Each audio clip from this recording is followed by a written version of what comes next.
I'm Kevin, guitar tech at Best in Music. I'm going to demonstrate string change today. A couple of useful things would be to have a peg winder, some wire cutters, and a peg puller. Most string winders have a pin puller built right into them, but this one's worn out. We're going to put a set of coated extra life strings on this guitar. So, how you're going to know it's time to change your strings is a lot of times you can just see it. The strings will actually corrode and they look really dark and dirty. You can see up here by the tuning peg that it's still nice and bright looking. Also, the sound will deaden as the strings get old and they'll just have a really dull sound. New strings have a really bright, nice kind of ringy tone, so that's what we like. Okay, so first thing we got to do is take off the old strings using the peg winder. We're going to loosen these completely.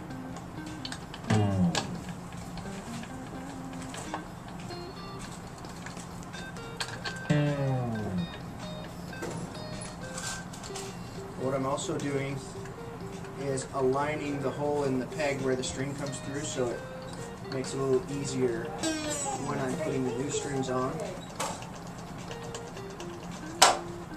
And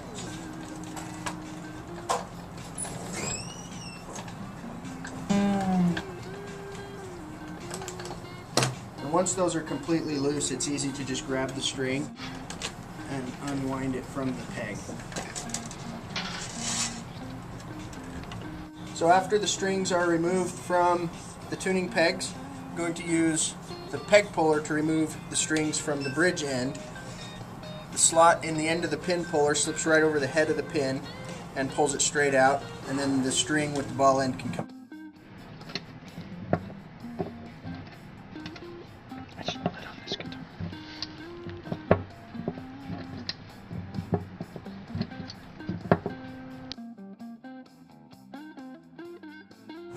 Okay, with the old strings off, we're ready to put the new strings on. A lot of set of strings have color-coded ball ends with a guide on the package to show you where each string goes. Some come in individual packages so you know which is which as well. So first we're going to install the ball end of the string.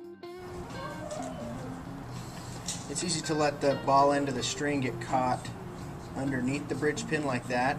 And when you put tension on the string, tuning it up, that can pop the pin right out of the bridge.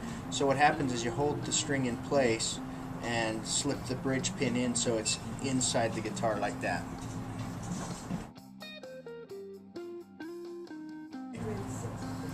Okay, so with the strings installed in the bridge end, we're ready to install them on the tuning pegs. There's a couple of little tricks I'll show you. We have four of the strings are wound strings. They have a wrap wire around a core wire. And then the two high strings are plain steel strings and have a little more of a tendency to slip on the tuning peg. So there's a way to wind those so that they don't slip. So I'll start with those two.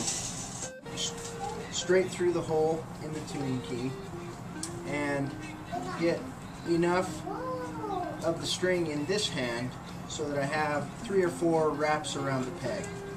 And I bring the end of the string around the inside of the tuning peg and underneath the string, and then kink it over the top. And then when we wind the string, it pinches that in place and can't slip. And it's important to wind the string to the inside of the peg instead of the outside, and the string should wind down the peg. And that'll get the correct tension for this angle behind the nut. Okay.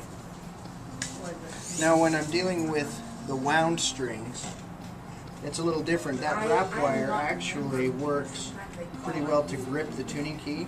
So I come about, it's approximately 3 fingers past the tuning key, and I just clip it there. I don't remember. I'm so sorry.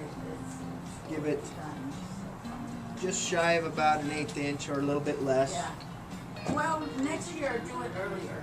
Call And us. that will sit there just fine, and that'll Okay. grip the tuning peg. And Yeah, then it's we just did. wind it to the inside and down the Thank peg. you.